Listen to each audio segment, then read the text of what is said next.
Bienvenue à ce numéro du Journal des journaux paru du 30 mai au 5 juin 2022. Une semaine marquée par l'épilogue de la crise politico-judiciaire née du second tour de l'élection présidentielle du 21 février 2021 au Niger. À cet effet présidentiel 2021, la seconde défaite de Mahaman Ousmane titre à sa une l'hebdomadaire satirique Le Canard déchaîné, qui nous apprend que Mahaman Ousmane, candidat malheureux à l'élection présidentielle de 2021 contre Mohamed Bazoum, a subi il y a quelques jours un second revers avec le verdict de la Cour de justice de la CEDEAO, par devant laquelle il a porté plainte contre son propre pays pour une prétendue violation de ses droits. Un revers de taille qui constitue un coup dur pour une carrière politique qui s'effiloche de jour en jour, d'année en année, selon le satirique pour qui le verdict sanglant de la Cour de justice de la CEDEAO concernant la plainte de Mahaman Ousmane contre son pays est finalement tombé le 31 mai, après avoir tenu en haleine les Nigériens pendant plusieurs mois. Selon le journal, depuis qu'il a perdu le pouvoir en 1996, la carrière politique de Mahaman Ousmane est rentrée dans une phase de turbulence marquée par une évolution en dents de scie. Entre défection, scission et perte de l'électorat sur le plan national, Mahaman Ousmane aura connu toutes les déconvenues, donnant ainsi l'impression de s'accommoder de la souffrance politique. Ce verdict défavorable de la Cour de justice de la CEDEAO constitue un autre échec dans sa trajectoire. Un échec dont il se relèvera difficilement, conclut Le Canard déchaîné. À la Cour de justice de la CEDEAO, Mahaman Ousmane ne cherche pas une victoire électorale. Comme à ses habitudes, Nafarko a encore dribblé les Nigériens, titre dans ses colonnes l'hebdomadaire Le Monde aujourd'hui. Pour qui fin de parcours judiciaire pour Mahaman Ousmane peut-on dire?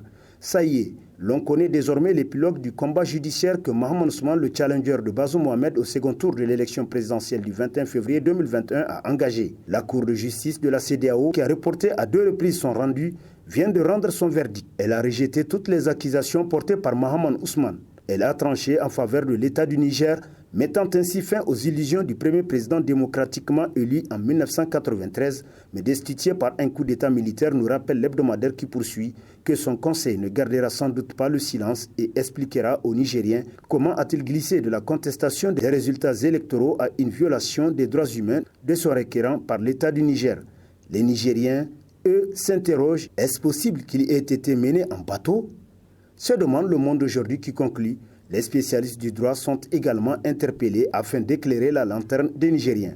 Le président Mohamed Bazoum se prononce sur le terrorisme et les changements anticonstitutionnels, titre dans ses colonnes l'hebdomadaire La Flamme, pour qui, homme de son temps et enfin analyste, le président nigérien Mohamed Bazoum fait désormais partie des chefs d'État qui ont une claire vision des problèmes et phénomènes sociaux, politiques et ou économiques de notre époque. Le président Bazoum est toujours prêt à partager et échanger sur ses propres vues sur les questions brûlantes. À la 16e session extraordinaire de l'Union africaine, il a ainsi abordé 2 thèmes d'actualité. En conclusion de son intervention, nous apprend le journal, le président Mohamed Bazoum a fait remarquer que si les actions des terroristes ont des conséquences sur l'économie et les institutions des pays, il faut dire que les coups d'État constituent en eux des graves reculs sur les victoires militaires sur le terrain au Burkina Faso comme au Mali. La situation sécuritaire n'a fait que se détériorer avec l'arrivée des putschistes qui, à la lumière des faits, ambitionnent de s'éterniser au pouvoir en conditionnant leur départ avec la fin du terrorisme, conclut La Flamme. CENI, la diaspora nigérienne convoquée du 16 au 29 juin 2022 pour son enrôlement biométrique, titre dans sa rubrique Le Pôle du Niger du 2 juin le quotidien privé Mouria, la voix du Niger, qui nous apprend que la CENI a par ailleurs rendu public un autre arrêté portant sur les modalités de l'enrôlement biométrique des Nigériens au niveau de la diaspora. Pour cet exercice, le nombre de centres d'enrôlement et de vote dans les 15 pays retenus est fixé à 215, rapporte la CENI selon le journal qui nous apprend davantage qu'un autre arrêté est intervenu pour déterminer la composition, les attributions et fonctionnement des commissions administratives des ambassades et postes consulaires des pays concernés par cet enrôlement,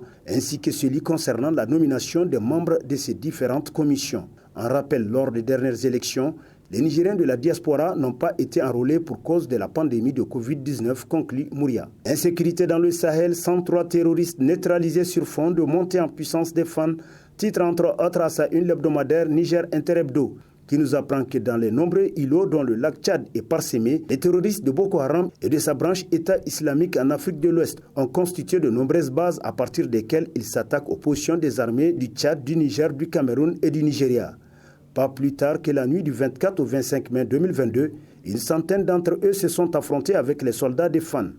Ils étaient venus à bord de 4 grosses pirogues et une vedette armée pour tenter une action en force contre nos éléments sur les îles du lac Tchad, a annoncé le ministère nigérien de la Défense nationale dans un communiqué tel que rapporté par le journal qui nous apprend davantage que selon le ministère de la Défense nationale, les différentes offensives menées par les forces armées nigériennes ont contribué à désorganiser et affaiblir les différents groupes terroristes qui y sévissaient, les réduisant à s'adonner à des actes de prédation, d'intimidation, de vol de bétail et souvent d'assassinats ciblés, notamment dans les zones ouest Torodi et sud Goté, constate Niger Inter Hebdo. Contrôle de routine des véhicules sur nos routes, pourquoi fouille-t-on plus les véhicules de transport en commun que les personnels? Se demande l'actualité pour qui. Ce qui est paradoxal dans cette mesure, c'est qu'elle ne s'applique pas à tous. En effet, le journal dit avoir constaté que seuls font l'objet de contrôle les véhicules de transport en commun. Ainsi dit, rarement sont contrôlés les véhicules personnels qui ne font même pas l'objet de fouilles. À travers ce mode d'opération, l'hebdomadaire dit encore avoir l'impression que seuls les véhicules de transport sont suspectés de pouvoir transporter des objets susceptibles de porter atteinte à la sécurité.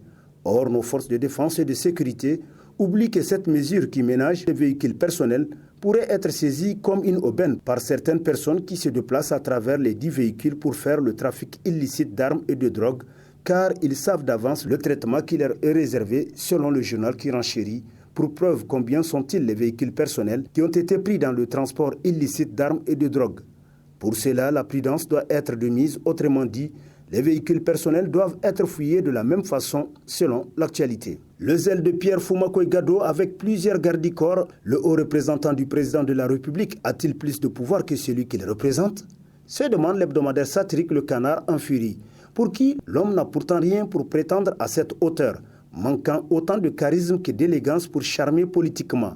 Mais l'argent du pétrole a dû changer le destin de l'homme, les complicités avec Issifou Mahamadou lui ayant permis de se hisser à la tête d'un patrimoine immense au point d'être un pôle incontournable du directoire du parti dans lequel, pour certains militants, il reste un tuteur plus sûr pour avoir la chance d'une promotion, du moins pour ceux qui restent dans le sillage de l'ancien président, dont lui, Gado, assure la pérennité politique dans un pays qu'il aspire à régenter pour en faire un patrimoine privé où devra se bâtir pour la gloire du clan au moyen d'une monarchisation programmée de la démocratie nigérienne. Selon le protocole, à en croire certaines sources, il ne serait que la 5e personnalité du pays.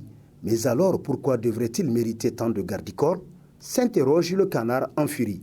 Un père Jamhouria que cherche Albade Abouba, se demande l'hebdomadaire satirique Le Hérisson, pour qui, en l'état actuel de la configuration politique au Parlement, arithmétiquement parlant, le Sénat est dans la poche de Albade Abouba.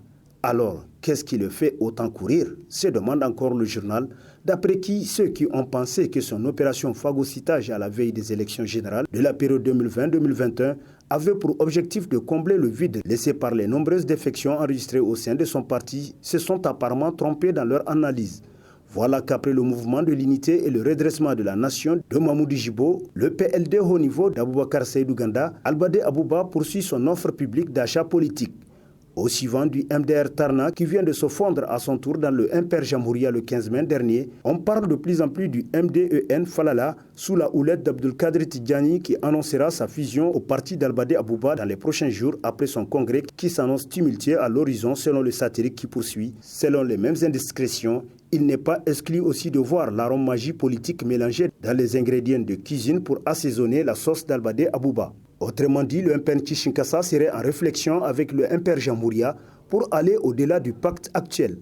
Décidément, s'exclame en conclusion le Hérisson. Adoption du projet de loi modifiant le code pénal nigérien, le ministre de la Justice, Ikta Abdoulaye, laisse ses empreintes, titre à sa une le bimensuel Le Troisième œil, qui rappelle que les députés nationaux ont procédé à la modification du code pénal nigérien datant des années d'indépendance pour prendre en compte plusieurs actes de disparition forcée. Le Niger a ratifié plusieurs conventions internationales et régionales relatives à la protection de la personne humaine.